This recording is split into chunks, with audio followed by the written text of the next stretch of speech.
Hello, everyone, and welcome to the Daily Friend Wrap. I'm your host, Nicholas Lorimer, joined today by Sara Gon. So let's get into it. And the first one is an investigative story done by Times Live. And this is one of the craziest crime stories I've seen out of South Africa in a long time. It concerns a certain Pakistani national who is accused of basically being the kingpin of a kidnapping, ransom, murder, kind of mafia-style human trafficking ring, which has been operating in the country for many years. And that he ascended to this position after everyone else ahead of him in the hierarchy of this gang was all killed in a poisoning incident. Anyway, the shocking thing about this story is how this guy appears to have evaded the law so effectively for such a long period of time. So he's managed to change his name. He's accused of he was found, I think, guilty of passport fraud, and so was supposed to have been deported from the country back in 2014. But according to the Department of Home Affairs, someone wiped his profile clean and removed the fact that he was supposed to be deported. He has also been charged multiple times with things like kidnapping and murder in Lenasia, in Kokstad, in Matatiao, in Port Shepstone. And every single time, the charges are mysteriously withdrawn, or the docket goes missing, or the docket is changed. And it just paints the picture of someone who is operating entirely outside of the law, very possibly through corruption. So it's apparently got the attention of the hawks now. But Sara, to me, this just paints a shocking picture of how easy it is to get away with crime in South Africa and how deep the rot is in the systems of accountability. No wonder trust in the police is so low. No. I mean, the thing is, it strikes me as you were talking that he's operated largely in sort of small towns. So he's kept away. He appears to have kept away from the metros, and I guess those are easy pickings. There are cops waiting to be, given money under the table. There are Department of Home Affairs officials. The fact that they could be wiped so easily, I think, suggests that some reprogramming of computers be done, because he's almost a classic. I mean, he's almost a caricature of a subcontinent crook. I mean, he even abused a spousal visa. So I mean, the guy's talented. You've got to admit that. But I assume the more work he does, the more money he gets to bribe with. It's just absolutely insane. And apparently most of his alleged victims are also actually people of Pakistani descent, interestingly. So he seems to operate within some very narrow, quite small community. And I think that makes it in a way even more shocking is that, the evidence appears to not be rare or difficult to find.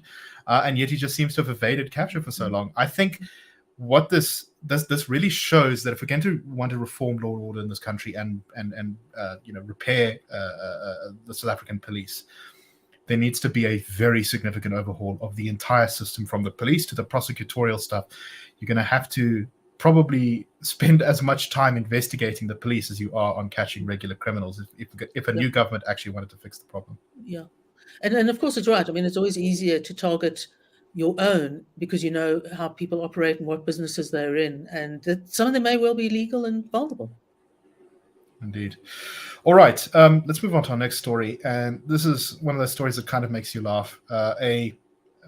A member of the South Africa Revenue Service, he was an employee, I think he was a junior investigator, called in for work in September of 2020 saying he wasn't feeling well. This is, of course, during COVID, and so everyone was very careful to abide by stay at home and all that sort of thing. So he sent a text message to his supervisor saying that he was not feeling well. However, his supervisor noticed on television a few hours later that he was in fact at an EFF protest outside of Clicks at the time. If anyone remembers, I'm sure everyone remembers those Clicks protests.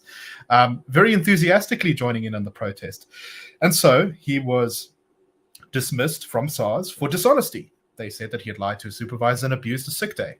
Well, he went to the CCMA, said, I notified you I was not feeling well on the 7th of September. Later on that day, I became a bit better after taking some medication.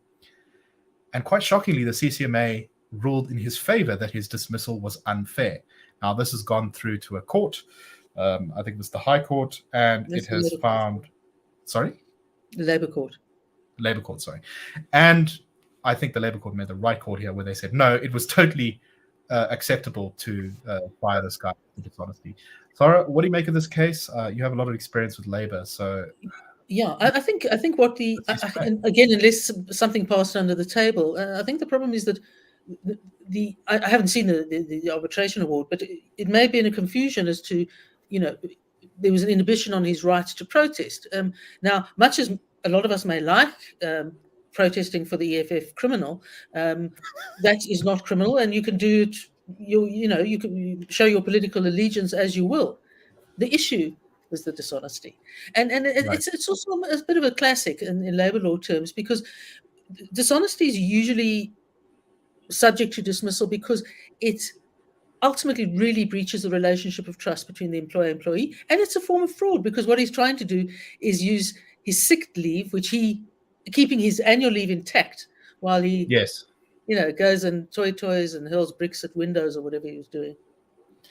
The judge said it is common cause that the EFF member here participated in a protest action on a day in which he unashamedly and audaciously indicated to SARS he was not feeling well. It is apparent that although he was not feeling well, he felt well enough to participate in protest action. And I think that kind of sums it up. Well, I think it does. He felt much better afterwards.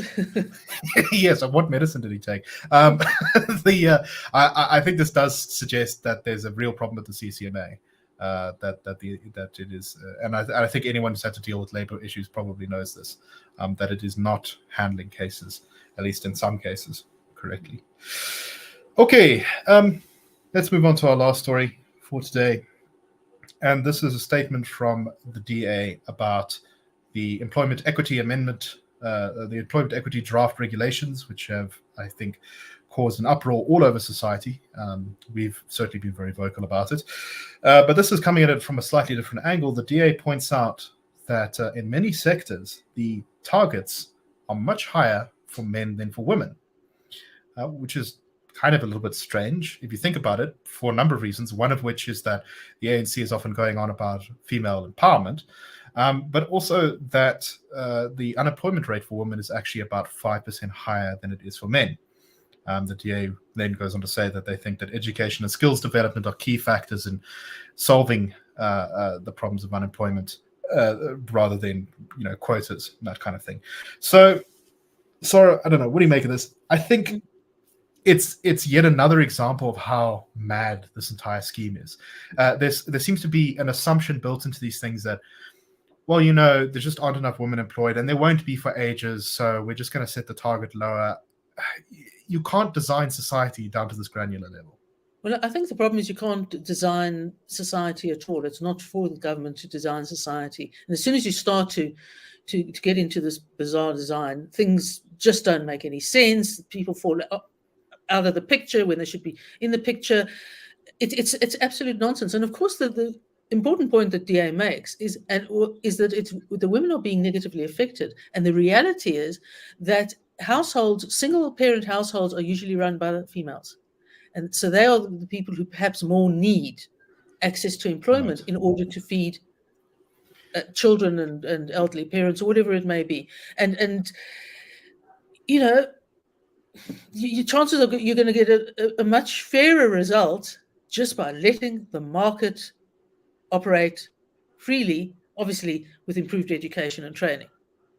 Right, and that's one of the core things that you need to fix. Is just, is actually fix some of the fundamentals, because otherwise you're just going to be employing people who can't do work into positions, or maybe preventing people who can do work from getting into positions. I mean, infamously, these targets for some provinces in certain sectors say that, for example, I believe Limpopo, the aspired to target for which, if you do not meet, the government can fine you 10% of turnover.